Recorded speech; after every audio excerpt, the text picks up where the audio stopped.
warahmatullahi wabarakatuh. Selamat pagi, yang saya hormati Bapak Kasnawo, Sosdi MM selaku dosen pengampu mata kuliah negosiasi dan komunikasi bisnis. Sebelumnya izinkan kami memperkenalkan diri terlebih dahulu. Nama saya Ahmad Rafael Lamparasya selaku moderator, dan teman-teman saya Lutfia Davirowati. Saya Dinda Dimadharmani. Saya Diana Bidadari. Saya Ajeng Ispaningru. langsung saja kita ke pembahasannya. Bargain atau yang sering kita sebut sebagai negosiasi merupakan istilah yang tidak asing bagi kita. Bargain atau negosiasi adalah bentuk kegiatan yang kerap dilakukan dalam semua level kehidupan. Nah, pada kesempatan kali ini kita akan membahas tentang negosiasi integratif. Negosiasi integratif sebagai proses negosiasi di mana pihak-pihak yang terlibat mengintegrasikan kepentingan-kepentingan yang dimiliki untuk dapat memperoleh hasil yang menguntungkan kedua belah pihak. Negosiasi integratif juga memerlukan adanya kejujuran, integritas, dan mentalitas yang baik, kedewasaan, serta kemampuan mendengarkan yang baik, karena negosiasi integratif membutuhkan komunikasi yang baik. Dengan demikian, kemampuan berkomunikasi yang baiklah yang menjadi unsur penting dalam melakukan negosiasi integratif. Pengertian strategi bargain integratif itu sendiri adalah sebuah negosiasi yang menghasilkan kesepakatan bahwa pihak-pihak yang ikut serta akan mendapatkan keuntungan. Negosiasi ini biasa disebut dengan negosiasi positif sum atau negosiasi win-win. Dalam negosiasi ini tidak ada yang dirugikan dan sama-sama mendapatkan apa yang telah disepakati. Terjadinya teknik negosiasi integratif karena kedua belah pihak sama-sama membutuhkan mengenai informasi atau sesuatu.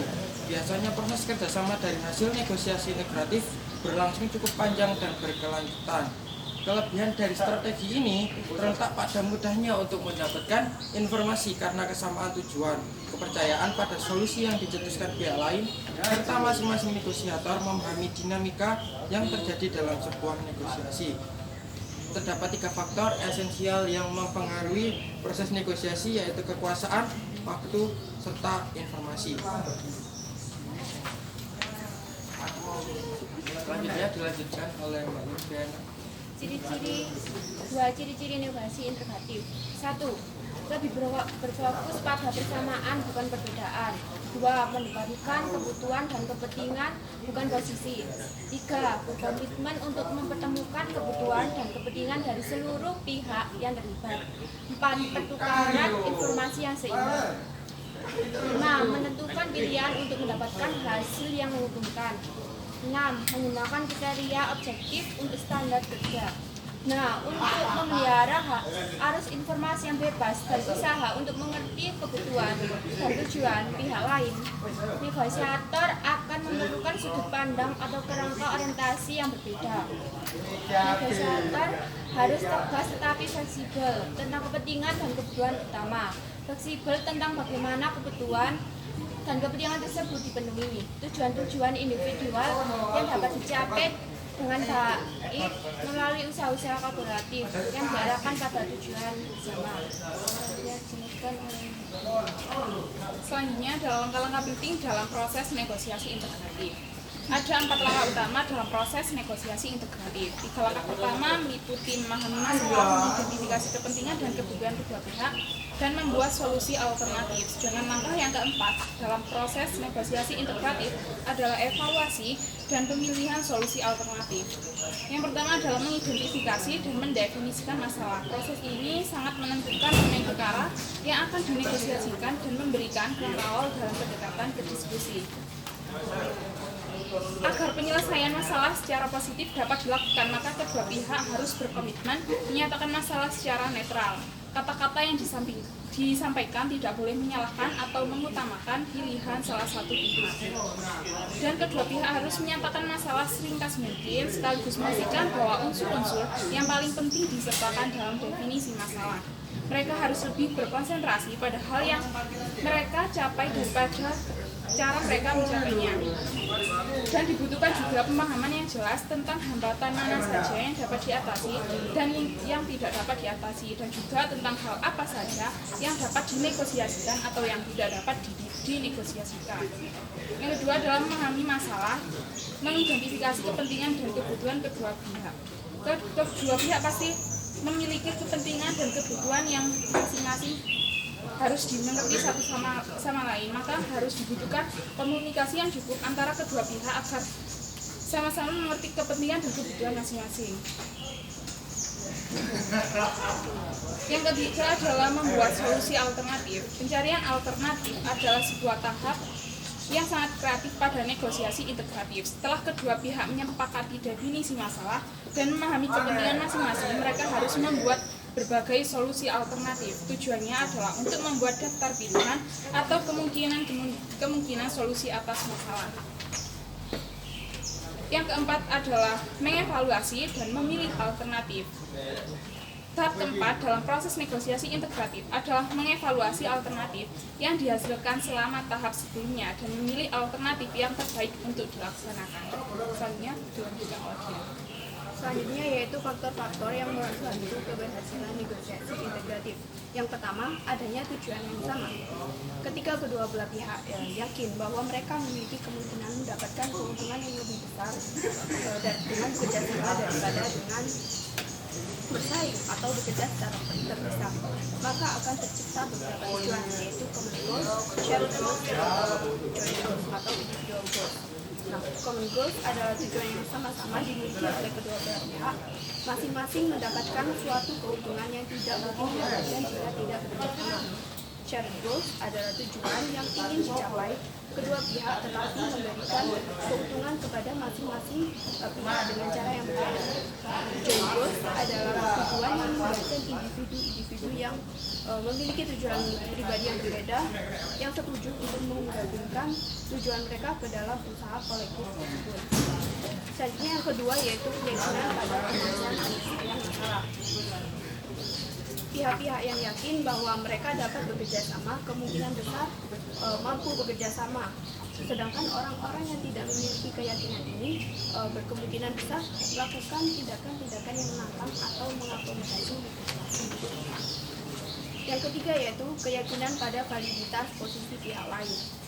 Pada negosiasi distributif akan sangat membantu negosiator untuk mengklarifikasi komunikasi formal yang sebelumnya dilakukan untuk bertukar informasi jika sambungan-sambungan hubungan tersebut terganggu. Yang ketujuh yaitu pemahaman tentang dinamika negosiasi integratif. Para negosiator seringkali menganggap bahwa proses perundingan distribusi adalah salah satunya cara pendekatan negosiasi.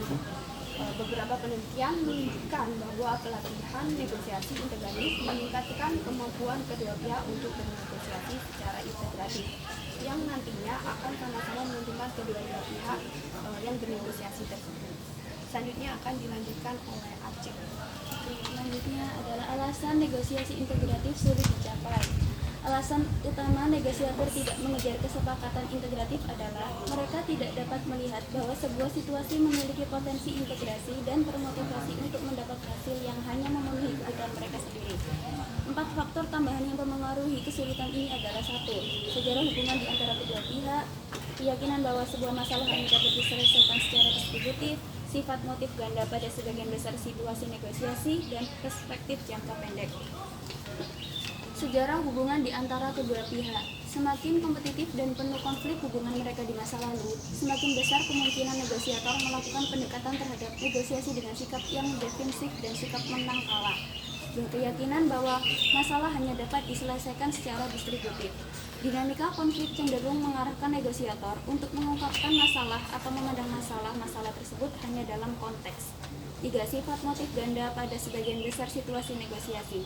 Sebagian besar sifat negosiasi bersifat motif ganda yang mengandung beberapa unsur yang mengharuskan proses perundingan distributif dapat unsur-unsur lain yang mengharuskan proses negosiasi integratif. 4. bersifat perspektif jangka pendek. Penelitian baru menunjukkan bahwa waktu yang lebih pendek di antara negosiasi dan implementasi kesepakatan dapat berperan dalam hasil integrasi yang kurang optimal. Negosiasi-negosiasi yang mulai diimplementasikan lebih cepat cenderung berjalan lambat dan terpisah-pisah daripada negosiasi-negosiasi yang mulai diimplementasikan lebih lama. Selanjutnya diterangkan oleh Mbak Lufiana. Contoh kasus breakdown integratif, sebagaimana yang kita sudah dipahami di atas bahwa negosiasi integratif lebih melakukan aspek kerjasama, artinya semua pihak sama-sama untung.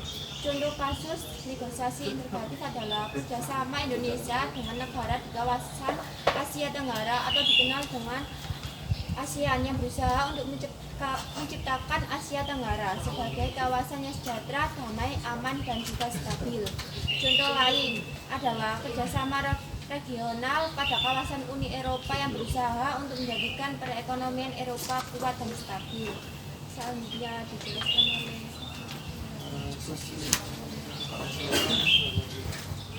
sosialisasi diskusi itu yang ingin ditanyakan. Oke, terkait dengan strategi integratif. Strategi integratif itu sebenarnya sama dengan win-win solution. Sepakat ya? Misalnya strategi integratif ini adalah strategi win-win solution, di mana strategi win-win solution itu adalah untuk mencapai tujuan bersama, untuk mencapai keuntungan bersama. Nah, tetapi ternyata ada beberapa faktor yang dapat mendukung tercapainya strategi integratif. Mungkin bisa dijelaskan kembali apa sih yang menjadi faktor pendukung tercapainya strategi integratif? Adanya tujuan yang sama. Salah satunya adalah Adanya tujuan yang sama. adanya tujuan yang sama. Kenapa sih dengan adanya tujuan yang sama ini dapat menjadi ketercapaian dari strategi integratif ini?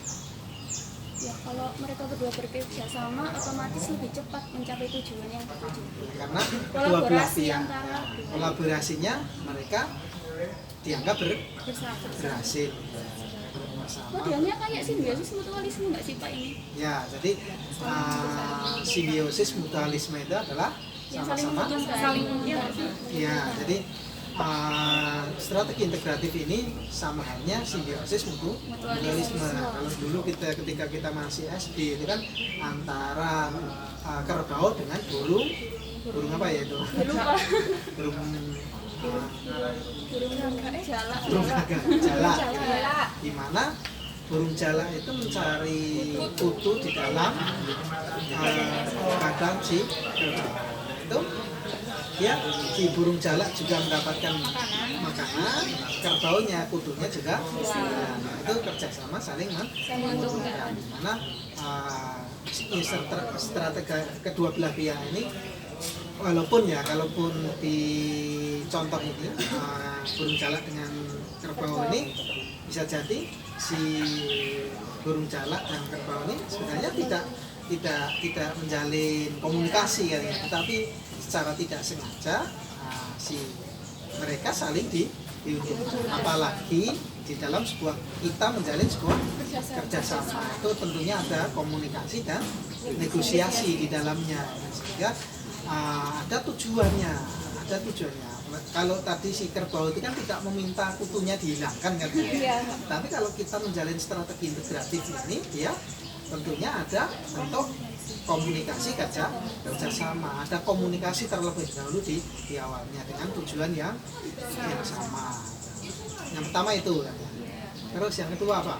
Keyakinan pada kemampuan penyelesaian. Keyakinan sama-sama kedua belah pihak itu menganggap mampu untuk menyelesaikan masalahnya, bentuk kerjasamanya tidak hanya pada terpaku pada masalah, tidak terpaku pada masalah, tetapi kedua belah pihak itu ketika menjalin kerjasama itu ya mempunyai kemampuan. Apa sih tujuannya itu? Apa sih tujuan daripada kedua belah pihak itu? Kerjasamanya apa? Ada yang kan ketika kita menganggap mau menjalin sebuah kerjasama itu terkadang kita berpikir mampu nggak sih perusahaan itu nanti menyelesaikan kerjasama kita gitu. Pengadaan hewan kurban, akan ada beberapa yang menganggap ketika menjalin dengan perusahaan itu, misalnya perusahaan A, dan ternyata si A itu mampu menyelesaikan atau mampu mencarikan hewan kurban tersebut. Kenapa? Ternyata track recordnya itu sudah tahu track record melalui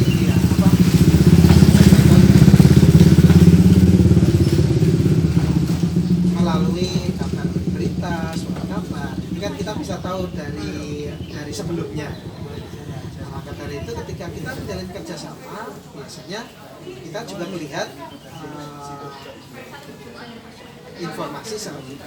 Sehingga ketika menjalin kerjasama itu, ketika kita sama-sama yakin kita yang istilahnya mengajukan pihak kerjasama, tetapi yang diajak kerjasama belum tahu tentang kita. Biasanya kita tetap mencari informasi. Berarti harus mengetahui sejarah hubungan. Ya, bisa jadi kita dengan seperti itu awalnya saling memahami profil, saling memahami sejarahnya masing-masing. Dengan seperti itu, dia akan mempercayai. Kedua belah pihak itu akan yakin, saling percaya. Yang ketiga, tadi apa? Keyakinan pada validitas posisi pihak lain. Keyakinan Pada validitas posisi pihak lain. posisi masing-masing. Apa sih validitas posisi itu? Karena ini validitas itu apa? Kebenaran, posisi, kebenaran posisi masing-masing. Jadi saling mengetahui kevalitan data dari masing-masing kedua belah. Kenapa itu bisa menentukan keberhasilan di dalam strategi integratif? Posisi seseorang itu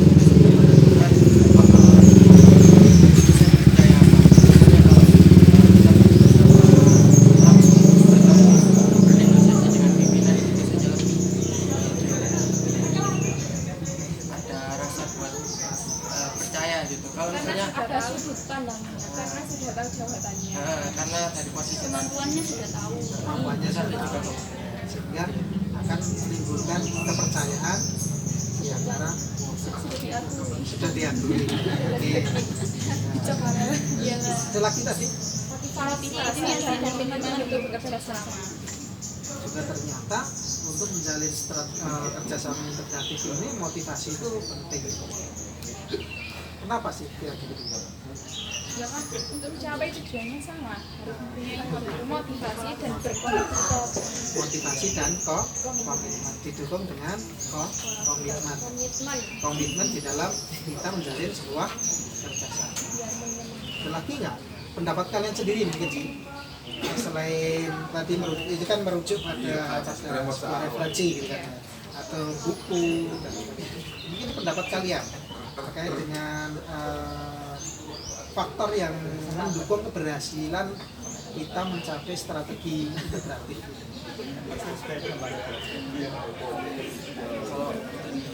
kalau sebenarnya itu harapannya saya Ya, pastinya kan saya pengen usaha saya itu nanti maju dan berkembang, dan bagaimana saya bisa berkolaborasi dan berinovasi dengan pengusaha lainnya agar usaha saya itu punya ciri khas sendiri dan bisa maju dan berkembang. faktor itu faktor apa yang bisa Faktor mendukung motivasi.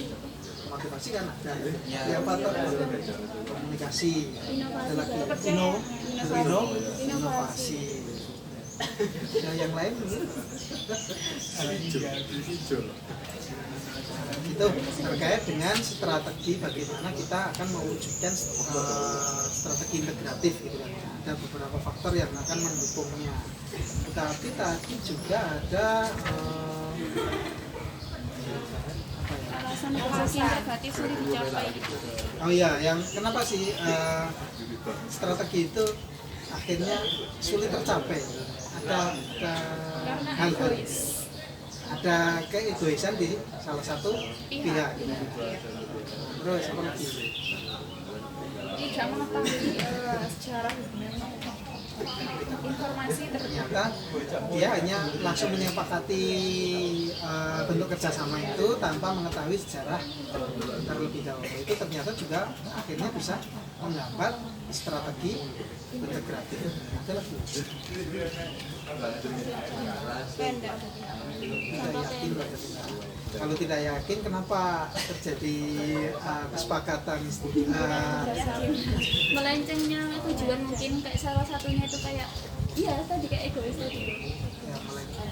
Ya kan tujuannya bersama. Tiba-tiba yang satu merasa kayak mau menang sendiri, akhirnya melenceng dari Di tengah jalan terjadi perbedaan tujuan daripada organisasi. Nah, tapi juga bisa dicontohkan bahwasanya ini kerjasama ini bisa terjadi antara kedua belah pihak atau kedua negara. Tadi disampaikan antara negara Indonesia dengan negara Asia Tenggara. Mana tujuannya tadi untuk mewujudkan apa?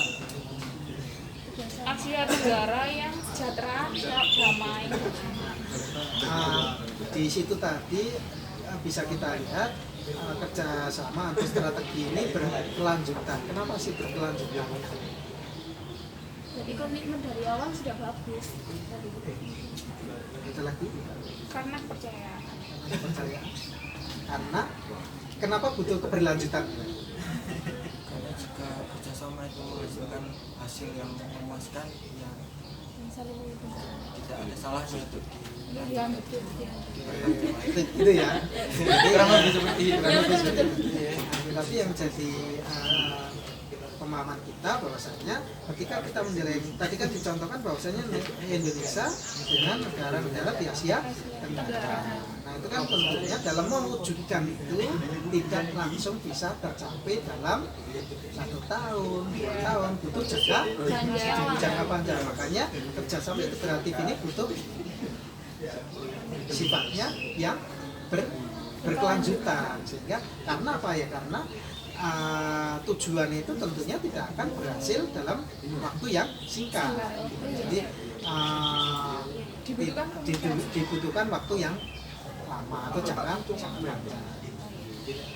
Kalaupun itu berhasil, tentunya ada keberlanjutan mungkin di bidang lain atau di tema yang lain, sehingga masih dalam tadi mewujudkan apa?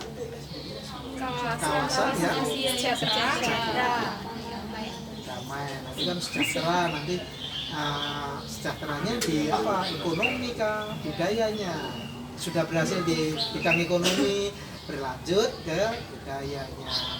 Makanya itu dibutuhkan dalam waktu yang cukup panjang atau membutuhkan waktu yang berlanjut.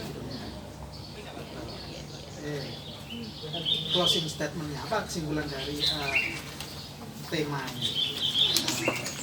Kesimpulan dari materi kali ini adalah struktur dasar negosiasi integratif adalah kedua belah pihak mampu mengidentifikasi tujuan yang memungkinkan kedua pihak mencapai tujuan mereka. Negosiasi integratif adalah proses mengidentifikasi tujuan-tujuan ini dan masuk ke dalam sebuah proses yang memungkinkan kedua pihak memaksimalkan tujuan mereka. Perhatian yang besar agar kedua pihak mencapai tujuan mereka masing-masing adalah mendorong dilakukannya pendekatan penyelesaian masalah yang kolaboratif. Para negosiator seringkali gagal dalam negosiasi ini karena mereka tidak dapat melihat potensi integratif dalam situasi negosiasi. Negosiasi integratif yang berhasil memerlukan beberapa proses, yaitu kedua pihak harus saling memahami tentang kebutuhan dan tujuan mereka sebenarnya. Mereka harus menciptakan arus informasi yang bebas dan pertukaran ide yang terbuka. Mereka harus berfokus pada kesamaan mereka, serta mereka juga harus terlibat dalam pencarian solusi yang memenuhi tujuan kedua sisi. Itu kesimpulan. Yang lain mau menyampaikan pemahaman kalian sendiri? Negosiasi integratif itu tentang komunikasi yang baik, kepercayaan, dan juga motivasi ataupun komitmen antara kedua pihak agar tujuannya itu bisa tercapai secara dan menguntungkan antara kedua pihak. Cukup ya? Iya. Oke, terima kasih atas atensinya. Kita akhiri. Assalamualaikum warahmatullahi wabarakatuh. Waalaikumsalam warahmatullahi wabarakatuh. Terima kasih. Tanda tangan ya. Iya. Ini asal kita juga semua ya Pak ya? Iya. Iya.